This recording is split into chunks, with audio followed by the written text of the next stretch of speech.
आप सभी भाई बहनों का आध्यात्मिक ज्ञानात्मक चैनल की ब्रह्म मुहूर्त ज्ञान उपदेश कक्षा में एक बार फिर स्वागत है। आज की चर्चा का विषय है सचेत, मदहोश और अचेत। देखिए, ये तीन शब्द बहुत ही साधारण स्तर पर अक्सर हमारे सुनने में तो आते हैं, लेकिन आज हमने इन तीन शब्दों का प्रकृति के तीन गुणों की स्थितियों से एक संबंध जोड़ने जा रहे हैं। क्योंकि शास्त्रों में तो बहुत ही स्पष्ट शब्दों में कहा गया है, तमोगुण से अच्छा रजोगुण है, रजोगुण से अच्छा सत्वगुण है। इन स्थितियों के पीछे का भावार्थ यह है कि आप प्रकृति के विषय भोगों को छीन कर नहीं, कृत करके, कर्म करके, मेहनत करके आप प्रकृति के पदार्थों को ले सकते हो, उनका उपयोग ले सकते हो, भोग कर सकते हो। देखिए, किसी भी अर्थों में आप बात समझ सकते हो। जबकि रजोगुण से ऊपर की स्थिति क्या है? सत्वगुण। देखिए, जब हम विधि पूर्वक, क्योंकि शास्त्र तो आपको बार बार स्पष्ट शब्दों में ही समझाते हैं कि विधि विधान द्वारा विहित कर्म करने चाहिए, यानी कि जिनको शास्त्र अनुमति देता है। समाज में भी देखिए, चाहे वो परिवार हो, चाहे गली महला हो, चाहे और भी अन्य स्थितियां हो, चाहे यातायात के नियमों की स्थितियां हो, चाहे और भी देखिए कहीं आप सरकारी विभागों में जाते हो, या और कहीं कोई एक निजी संस्थानों में भी आप जाते हो, वहां भी देखिए कुछ कायदे कानून बने होते हैं। उन नियमों का आपको में पालन करने से आप स्वयं भी सुखी होते हो और दूसरा भी सुखी होता है। एक व्यवस्था सी बनी रहती है। देखिए, समाज में एक व्यवस्था के अंतर्गत सहयोग की स्थितियां होने से सबका ही जीवन सुख में बीतता है, आरामदायक बीतता है। दुख में स्थितियां फिर उत्पन्न नहीं होती। दुख में स्थितियां तो तभी उत्पन्न होती हैं जब कुछ लोग उन नियमों का पालन नहीं करते। देखिए, वर्तमान समय कल युग की स्थितियां हैं। कल युग से पहले द्वापर युग था, द्वापर से पहले त्रेता युग था, त्रेता से पहले सतयुग की स्थितियां थी। अब सतयुग में तो देखिए धर्म की स्थितियां लगभग 100% ही बनी रहती है। और जैसे जैसे धर्म में ह्रास होने लगता है, धर्म में कुछ कमजोरी आरंभ होती है। ये कमजोरी देखिए त्रेता युग से आरंभ होती है, हालांकि बहुत ही आंशिक स्तर पे होती है। और यही कमजोरी फिर द्वापर युग में कुछ और बढ़ जाती है।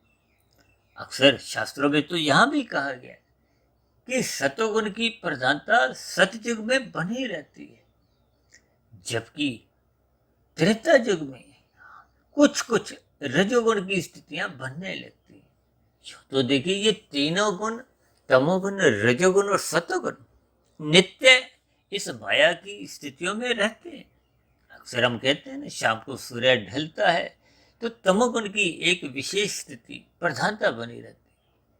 क्योंकि तीन गुण है, नित्य है, तो फिर एक गुण प्रधान होता है, दूसरा गौण, तीसरा अति गौण। इन्हीं स्थितियों में ही देखिए हम समझाते रहते हैं कि 8 घंटे के तमोगुण की प्रधानता के बाद फिर सत्वगुण की प्रधानता वाले 8 घंटे आ जाते हैं। और उन्हीं 8 घंटों में ही सूर्य निकलने से पूर्व की जो 2 घंटे 40 मिनट की स्थिति है, उसको विशेष महत्व ब्रह्म मुहूर्त से जोड़ा गया है। ब्रह्म शब्द परमात्मा के लिए आता है। यह तो कहीं कहीं शास्त्रों में आत्मा के लिए भी बोल दिया जाता है। लेकिन जब हम 100% ज्ञानमय स्थिति में होते हैं, या यूं को कि एक मायातीत की स्थिति में होते हैं, इन तीन गुणों के बंधनों से, देखिए ये माया का अभिप्राय तीन गुणों से है। और इन तीन गुणों में तमोगुण से अच्छा रजोगुण है, रजोगुण से अच्छा सत्वगुण है। अक्सर हम कहते हैं ना, ये तामसी मनुष्य है, ये राजसी है, ये सात्विक है। ये उनके स्वभाव के अनुसार हम अक्सर कह देते हैं, स्वभाव को हो, संस्कार को। क्योंकि आपके बारे देखिए तीन शरीर है, स्थूल शरीर, सूक्ष्म शरीर, कारण शरीर। ये जो कारण शरीर की स्थितियां हैं, एक साधारण मनुष्य को ऊपरी ऊपरी स्तर पर ये कारण शरीर का कोई बोध नहीं होता। यूं तो बोध देखिए सूक्ष्म शरीर का भी नहीं होता, लेकिन स्थूल शरीर के स्तर पर सभी मनुष्यों को एक बोध बना रहता है। समाज में जो स्थितियां हैं वो स्थूल शरीर के स्तर पर संबंधों की जो बढ़ती हैं उसमें स्थूल शरीर की ही प्रधानता होती है। और शास्त्रों में तो स्थूल शरीर को ही तामसी कहा गया।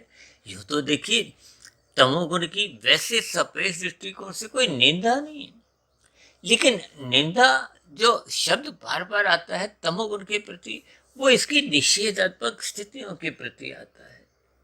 यानी कि जब मनुष्य निषेध कर्म करता है, जैसे यातायात के नियमों पर अक्सर हम कहते हैं ना, लाल बत्ती पे रुको, हरी बत्ती पे चलो। हरी बत्ती पे चलने से और लाल बत्ती पे रुकने से एक व्यवस्था सबके लिए बनी रहती है। देखिए व्यवस्था का मतलब क्या है कि सभी मनुष्यों का ही नहीं, प्रकृति के अन्य जीवों का भी एक आरामदायक स्थितियां हो। यानी कि प्रकृति की सभी स्थितियों में किसी को पीड़ा नहीं हो, दुख नहीं हो, प्रकृति के वातावरण में कोई दोष नहीं आए। इन सभी स्थितियों को प्रतिदिन ही हम कहीं ना कहीं किसी अंश में समझाने का एक प्रयास करते हैं, क्योंकि आज हमारा 3 शब्द जो सचेत और मदहोश और अचेत, ये 3 शब्द भले ही आपके हमारे जीवन में एक सामान्य अर्थों में तो सभी मनुष्य सचेत रहना चाहते हैं, सतोगुण में रहना चाहते हैं, ज्ञानमय स्थिति में रहना चाहते हैं, लेकिन व्यवहार में जब हम इन गुणों का संग करते नहीं तो फिर आपकी हमारी जो सचेत रहने की स्थितियां हैं वो कमजोर पड़ने लगती हैं। देखिए जब मनुष्य सतोगुण के प्रति सोया रहता है, अक्सर यातायात में बड़े बड़े राजमार्गों पे आपने रास्ते में बोर्ड पड़े होंगे ना, सावधानी हटी दुर्घटना घटी। कितने साधारण से शब्द हैं। सावधानी का मतलब ही सचेत की स्थिति से है। सावधानी का मतलब सचेत के साथ साथ फिर सत्वगुण की स्थिति है, क्योंकि सचेत को ही हमने देखिए एक सात्विक स्थिति से जोड़ा है, सत्वगुण से जोड़ा है। और सत्वगुण को शास्त्रों में मुक्तिदायक कहा गया, जबकि रजोगुण को कहीं भी मुक्तिदायक नहीं कहा गया। आज संसार में प्रत्येक मनुष्य अधिक से अधिक रजोगुण में जीना चाहता है। ये रजोगुण का अभिप्राय 5 विषय भोगों से है। ये 5 विषय भोगों का अभिप्राय गंध, रस, रूप, स्पर्श और शब्दों से। ये 5 स्थितियां ये आपको में मदहोश करती हैं, लेकिन मदहोश कब करती हैं? जब हम इनका संग अमर्यादित ढंग से करते हैं। अमर्यादित का मतलब क्या है कि आवश्यकता से अधिक जब हम एक रस बुद्धि लेते हुए, देखिए स्थूल शरीर के लिए दाल रोटी खाना आपकी हमारी आवश्यकता है। जब आवश्यकता से अधिक हम पदार्थों का रस पूर्वक भोग करते हैं तो फिर स्थितियां कुछ बिगड़ने लगती हैं। ये मदहोश की स्थितियां ये कुछ इसी और ही इशारा करती है। और ये जो नीचे हमने एक तीसरा शब्द लिखा है अचेत, देखिए अचेत में आ के साथ चेत शब्द है, जबकि सचेत में सा के साथ एक चेत शब्द है। चेत का अभिप्राय एक चेतना से है, चेतना का अभिप्राय ज्ञान से है। जब हम ज्ञान के साथ अपने आप को स्थित रखते तो आप और हम सचेत रहते हैं। और जब आपका वर्तमान परिस्थितियों में ज्ञान रहता नहीं तो फिर आप और हम अचेत हो जाते। देखिए मदहोश एक मध्यम स्थिति है, या यूं को कि मनुष्य को मदहोश की स्थितियों में सात्विक ज्ञानमय स्थितियां, शास्त्रों की स्थितियों से जुड़ना कुछ अच्छा नहीं लगता, क्योंकि ये एक मदहोश की स्थिति है। अक्सर आप देखते हो ना, ब्याह शादियों में डीजे पे नृत्य हो रहा है, ये जो नाच गाने होते हैं, देखिए इन सभी स्थितियों के पीछे के आपको भावार्थ समझने।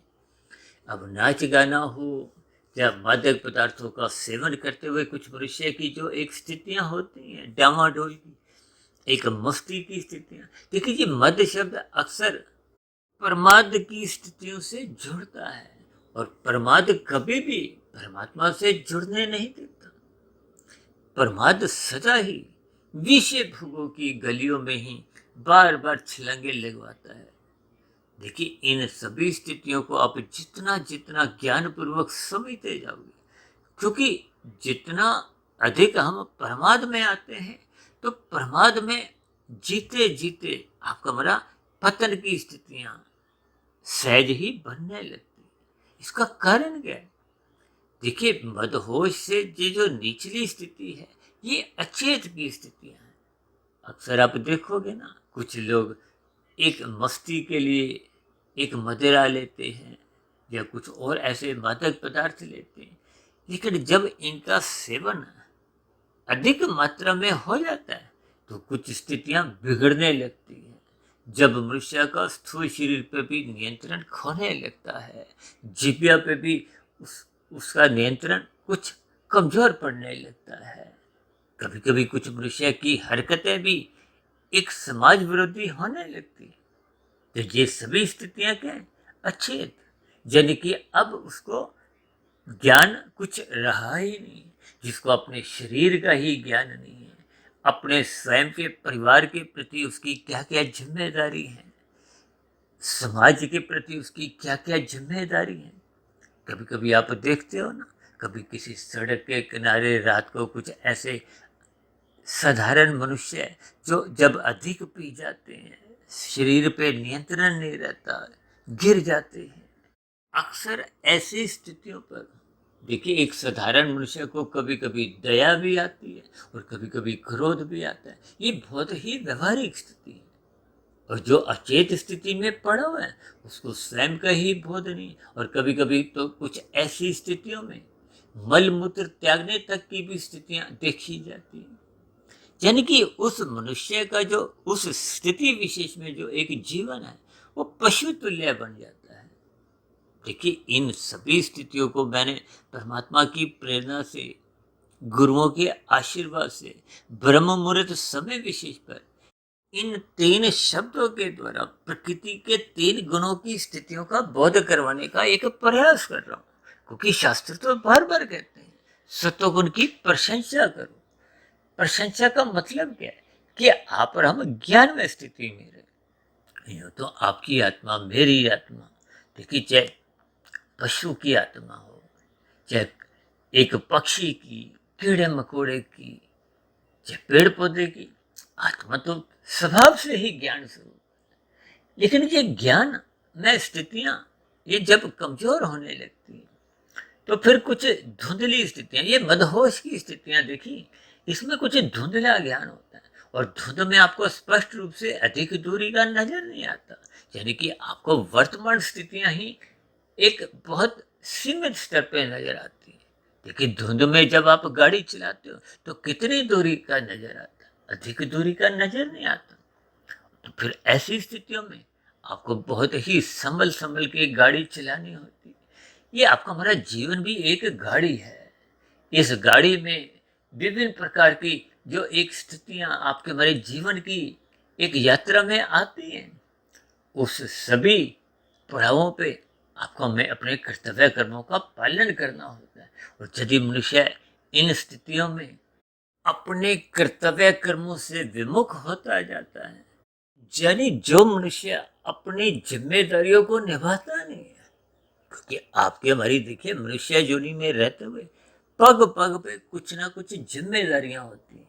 चाहे परिवार के स्तर पर हो, गली मल्ले के स्तर पर हो, एक नगर शहर के स्तर पे हो, एक राज्य के स्तर पर, एक देश के स्तर पर, एक अंतरराष्ट्रीय स्तर पर भी, यानी कि आपकी हमारी कुछ जिम्मेदारियां होती हैं। यदि मनुष्य उन जिम्मेदारियों को निभाता नहीं है तो फिर वो समाज की व्यवस्था में कहीं ना कहीं दूसरों के लिए एक कष्टदायक स्थितियां उत्पन्न कर देता है, दुखदायी स्थितियां उत्पन्न कर देता है। क्योंकि आपकी हमारी यदि कर्तव्य है तो दूसरे के वो एक अधिकार है। जैसे हम लाल बत्ती पे रुकना आपका हमारा कर्तव्य है, उस स्थिति विशेष में ही दूसरों के अधिकारों की रक्षा होती है। और ऐसा कोई मनुष्य नहीं कि जो अपने अधिकार की रक्षा नहीं चाहता, क्योंकि अपने अधिकारों में ही आपका हमारा जीवन सुखमय बीतता है। यदि आप और हम देखिए हरी बत्ती पे चल नहीं पाएंगे तो फिर निश्चित रूप से आप और हम मंजिल पे पहुंच नहीं सकते। यानी संक्षेप में आपको हमें इन सभी स्थितियों के भावार्थ समझने कि मनुष्य को ज्ञानमय स्थिति मजबूत करनी है। अब ज्ञानमय स्थिति मजबूत करने का अभिप्राय क्या है कि आपको में सचेत रहना है। सचेत का मतलब क्या है कि आपके हमारी जो एक बुद्धि का स्तर है वो सदा ही ऑन रहना चाहिए। बुद्धि सदा जागृत अवस्था में रहनी चाहिए। यदि हम मन को ही ऑन रखते हैं, बुद्धि को ऑफ कर देते हैं, इसका अभिप्राय क्या है? देखिए, मन तो विषय भोगों के प्रति, अपने अधिकारों के प्रति तो सचेत रहता है, मुझे ये भी मिले, मुझे वो भी मिले, लेकिन जब हम अपने कर्तव्य कर्मों को निभाते नहीं तो निश्चित रूप से प्रकृति की व्यवस्था की जो एक स्थितियां हैं वो बिगड़ने लगती हैं। क्योंकि प्रकृति का अभिप्राय क्या है? 3 गुणों की स्थितियां हैं। देखिए, जब हम कृत नहीं करते, कृत का अभिप्राय क्रिया से है, कार्य से है।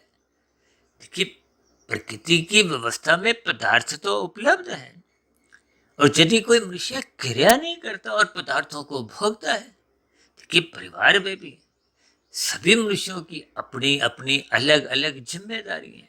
देखिए, बचपन अवस्था भले ही इस स्थिति में अबोध मानी जाती है। अब बच्चा तो स्थूल शरीर के स्तर पर अभी अबोध है, स्थूल शरीर के स्तर पर वो क्रियाएं कर नहीं पाता, इसलिए माता पिता उसका उन स्थितियों में सहयोग करते हैं, अपने कर्तव्य का पालन करते हैं। और यही स्थितियां जब मनुष्य की वृद्धावस्था में होती हैं तो वही बालक जो बड़े हो जाते हैं वो फिर वृद्धावस्था में माता पिता की, दादा दादी की, नाना नानी की एक सेवा करते हैं। देखिए, इन सभी स्थितियों को आप और हम जितना जितना सचेत स्थिति में रहेंगे तो समाज की, प्रकृति की इन सभी स्थितियों को आपको हमें ज्ञान पूर्वक बोध होने लगेगा। और ज्ञान में स्थितियों में रहना ही एक सचेत स्थिति है, जिसके फलस्वरूप आपका हमारा भौतिक स्तर पे और आध्यात्मिक स्तर पर विकास होता है। अक्सर माता पिता भी तो बच्चों को कहते हैं ना, मन लगा के पढ़ो।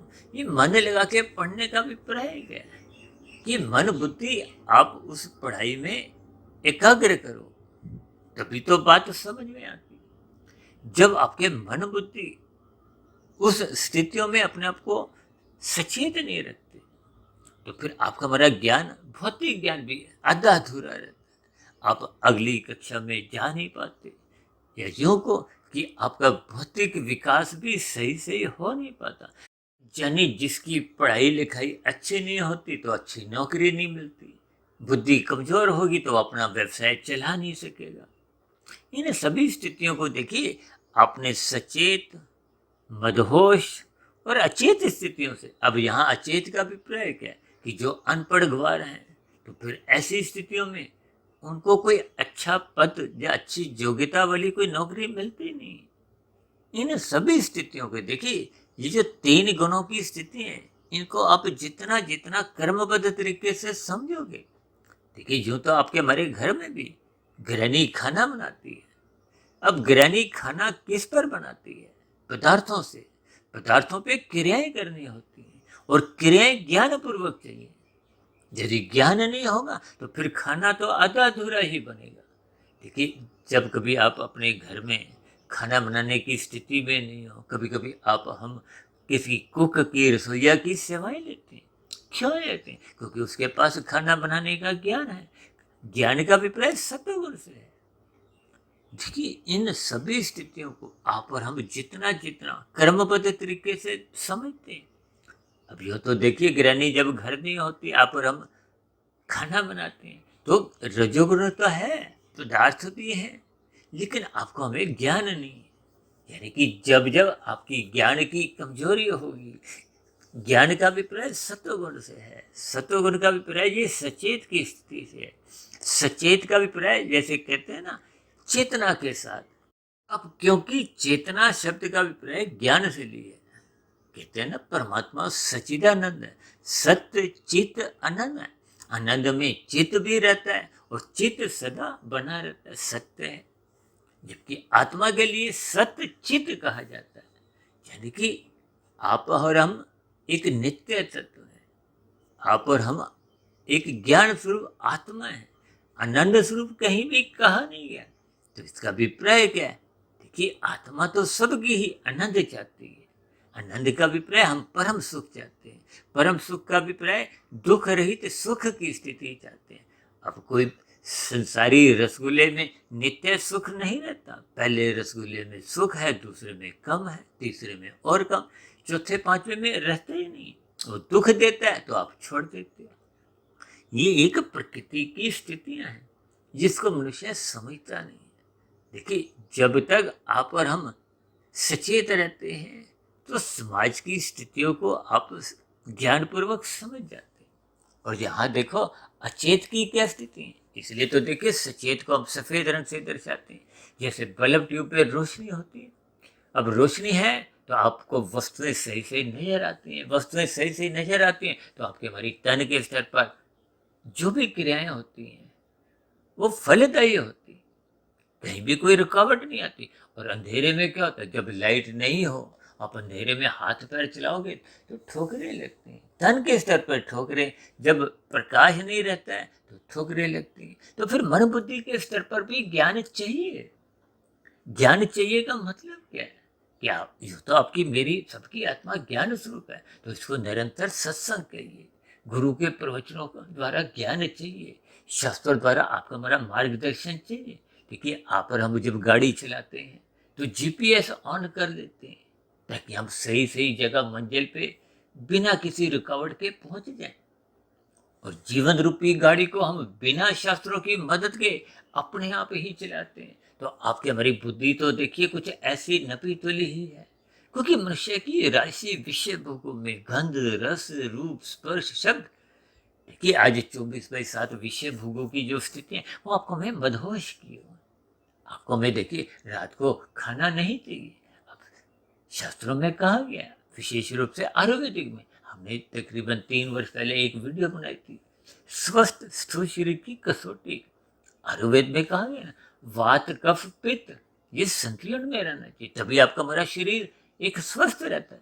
और कोई भी मनुष्य एक बीमार होना नहीं चाहता। कोई भी मनुष्य डॉक्टरों के पास जाना नहीं चाहता। आप और हम चाहते हैं स्थूल शरीर स्वस्थ हो। तो फिर आपको हमें मन बुद्धि भी स्वस्थ रखना है। मन बुद्धि स्वस्थ रखने के लिए आपको हमें सत्संग करना है। बुद्धि को एक सत्संग की खुराक में नित्य निरंतर रखने से ही उसमें विवेक शक्ति जगने लगती है। उसमें अपने कर्तव्य कर्मों का बोध बना रहता है। परमात्मा की स्मुखता बनी रहती है। शास्त्रों के अनुसार हम अपने जीवन को व्यवस्थित रखते हैं।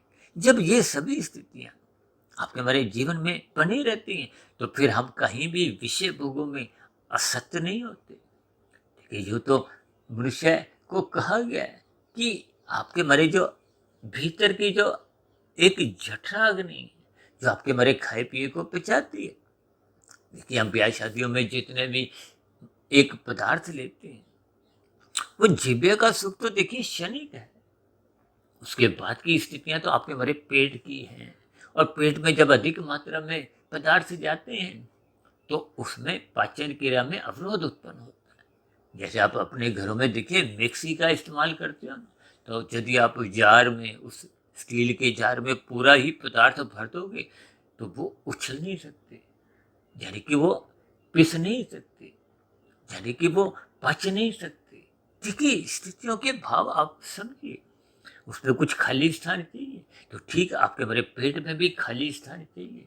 यदि हम अधिक भोजन खाते जाएं, आज मनुष्य ब्याह शादियों में 10 बजे, 11 बजे, 12 बजे, 1 बजे, 2-2 बजे तक खाते पीते हैं, तो फिर स्थितियों में आपके हमारी जो अंतर की पाचन क्रिया है, जिसको कहते हैं ना इम्यून सिस्टम, वो फिर कमजोर होने लगे। जिसकी जठरा अग्नि कमजोर होती है उसका इम्यून सिस्टम भी कमजोर हो जाता है।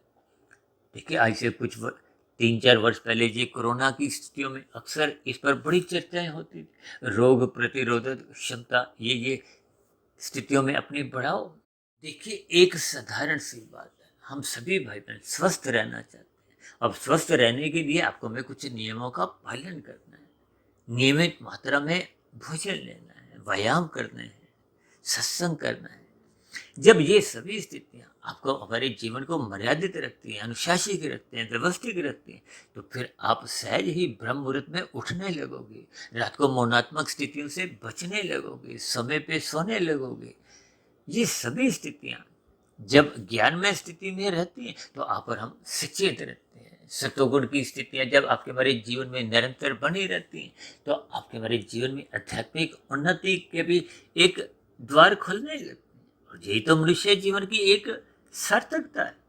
देखिए, भौतिक स्तर पे यदि आप और हम जितने भी सफल हो जाते हैं, अधिक धन कमा लेते हैं, समाज में मान प्रतिष्ठा बढ़ जाती है, लेकिन आपका हमारा खाना पीना यदि बिगड़ता जाता है, स्थूल शरीर के स्तर पर रोग की स्थितियां उत्पन्न होने लगती हैं, दिन प्रतिदिन आपका हमारा डॉक्टरों के पास आना जाना आरंभ हो जाता है, तो फिर आपके हमारे स्थूल शरीर के स्तर पर विभिन्न प्रकार के रोग उत्पन्न होने लगते हैं और रोग पीड़ा देते हैं। जब स्थूल शरीर के स्तर पर रोग होते हैं तो फिर धीरे धीरे मन के स्तर पर भी देखिए विकार उत्पन्न होते हैं। ये सभी स्थिति आपके हमारे कार्य शरीर में कोई अच्छा कर्माशय संस्कार नहीं बनाते, जिसके आधार पे देखिए मनुष्य जीवन तो एक सीमित आयु लेके आया है, 80, 100, 120 वर्ष। उसके बाद की स्थितियां तो देखिए एक नया शरीर मिलता है, जिसका आधार क्या है? आपका हमारा कार्य शरीर। आपके हमारे कार्य शरीर में बने हुए कर्माशय संस्कार, मनुष्य जोनि, कर्म जोनि, इन सभी स्थितियों को आप और हम सचेत रहते हुए यानी ज्ञानमय स्थिति में रहते हुए ही समझ सकते हैं। मदहोश में रहते हुए यानी कि राजसी स्थितियों में, जिसको स्वयं भगवान श्री कृष्ण जी ने गीता में बड़े ही स्पष्ट शब्दों में वो जो अर्जुन के रथ के 5 घोड़ों की स्थितियों की लगाम अपने हाथ में रखते हुए एक ज्ञान उपदेश दी है कि इन घोड़ों को हमारे गर्दी से बचाओ, अमर्यादित भोगों से बचाओ। यही ज्ञान में स्थिति हम देखिए परमात्मा की प्रेरणा से प्रतिदिन सुबह कुछ गंभीर विषयों को उठाते हैं, शाम को संध्या बेला ज्ञान कक्षा में कुछ सरल विषयों द्वारा, संसारी विषयों द्वारा इन 3 गुणों की रहस्यमय स्थितियों का ज्ञान देते हैं, ताकि आपका मेरा सबका ही जीवन एक सात्विक रहे। और सात्विक रहने के लिए आपको में सचेत रहना है, सत्वगुण का संग करना है, ब्रह्म मुहूर्त में उठना है, ताकि दिन में ये राजसी स्थितियां, संसारी स्थितियां अमर्यादित नहीं हो। जब जब अमर्यादित होती हैं, यानी कि जब जब हम विषय भोगों में मदहोश होते जाते हैं, अमर्यादित होते जाते हैं, तो फिर निश्चित रूप से आपकी हमारी स्थितियां वो रजोगुण से फिर तमोगुण में गिरते हुए आप और हम अचेत स्थिति में पहुंचते जाते हैं। अचेत का अभिप्राय है क्या? देखिए, ये जो मनुष्य से नीचे की जो 80 लाख प्रकार की जोनि है वो सभी अचेत जोनि। अचेत का अभिप्राय देखिए आप बहुत ही स्पष्ट शब्दों में समझ सकते हो। ये एक तामसी स्थितियां हैं। ये नीचे की सभी जोनियां 80 लाख प्रकार की, ये एक निंदनीय कष्टमय जोनियां हैं, जो तो परमात्मा ने देखिए उनको इसीलिए अचेत रखा है कि उसको अपने दुखों का उन जोनियों में रहने वाले जीवों को बोध नहीं हो। इन सभी स्थितियों को आप और हम जैसे जैसे ज्ञान पूर्वक समझेंगे तो फिर आपकी हमारी स्थितियां ये सचेत की, सतोगुण की सहज ही बनने लगेगी। और सतोगुण में रहते हुए ही आपकी हमारी आध्यात्मिक उन्नति के दरवाजे सहज ही खुलने रहते हैं। सतोगुण में रहता हुआ ही मनुष्य अपने कर्तव्य कर्मों का पालन करता है, और जो मनुष्य अपने कर्तव्य कर्मों का पालन करता है, धर्ममय स्थितियों में अपना जीवन बिताता है, और निश्चित रूप से परमात्मा की व्यवस्था में उसके जीवन में कहीं भी दुखद स्थितियां उत्पन्न ही नहीं होती। इन सभी स्थितियों के भावार्थ आपको मैं समझने होंगे, और अपने मिले हुए जीवन में ये मदहोश की स्थितियों से सर्वप्रथम बचना होगा। और मदहोश की स्थितियों में गिरने से बचने के लिए आपको मैं श्रद्धापूर्वक सत्वगुण का संग करना है, सत्संग करना है, गुरु के प्रवचनों को सुनते रहना है, शास्त्रों को स्वाध्याय करते रहना है, और नित्य निरंतर ये सत्वगुण की जो ब्रह्म मुहूर्त की स्थिति है उसमें सहज ही उठना है, ताकि दिन भर आपकी हमारी जो एक स्थितियां हैं वो सात्विक बने। इन्हीं शुभकामनाओं के साथ चर्चा विशेष का अब यहीं विश्राम देते हैं। शाम को फिर मिलते हैं संध्या बेला ज्ञान कक्षा में। तब तक आप अपने आध्यात्मिक मित्र सुधीर भाटिया फकीर को इजाजत दें। फिर भी आज की वीडियो संबंधित कोई बात आपको समझ नहीं आई हो या मेरी कही गई बातों पे कोई आपको आपत्ति हो, यानी आपके प्रश्नों का, सुझावों का और शिकायतों का, नीचे दिए गए कमेंट्स बॉक्स पर सदा ही स्वागत है। अब चर्चा विशेष को यहीं विराम देते हैं। आप सभी भाई बहनों का इस चर्चा विशेष को ध्यानपूर्वक, धैर्यपूर्वक सुनने के लिए बहुत बहुत धन्यवाद।